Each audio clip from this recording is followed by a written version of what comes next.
এই তুচ্ছ তাচ্ছিল্য করা এটা সাধারণত হয়ে থাকে যারা প্রভাবশালী, যারা সমাজের প্রতিপত্তি, যারা সমাজ পরিচালনা করেন, তারাই এই কাজগুলো করে থাকেন। সাধারণত যারা ছোট, যারা গরিব, যারা অসহায়, তাদের উপরে।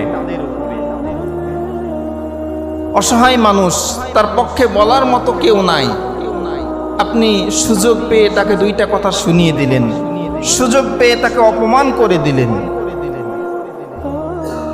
এই যোগ্যতা, এই অর্থ, এই ক্ষমতা কিন্তু আজীবন থাকবে না। একদিন এই ক্ষমতা শেষ হয়ে যাবে। সময়ের ব্যবধানে এই ক্ষমতা আপনার কাছে নাও থাকতে পারে।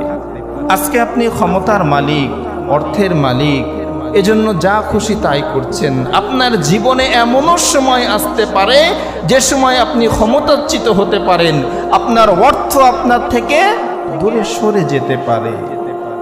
এজন্য আল্লাহ রাব্বুল আলামিন পবিত্র কোরআনুল কারীমের 3 নম্বর সূরা সূরাতুল আলে ইমরানের 26 নম্বর আয়াতে বলেন, কুলিল্লাহুম্মা মালিকাল মুলকি তুতিল মুলকা মান তাশা ওয়া তানজিউল মুলকা মিম্মান তাশা ওয়া তুইজ্জু মান তাশা ওয়া তুযিল্লু মান তাশাউ বিয়াদিকাল খায়র ইন্নাকা আলা কুল্লি শাইইন কাদির। বলুন আল্লাহু আকবার।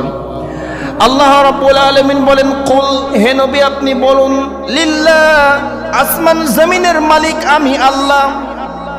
আসমান জমিনের মালিক আমি আল্লাহ।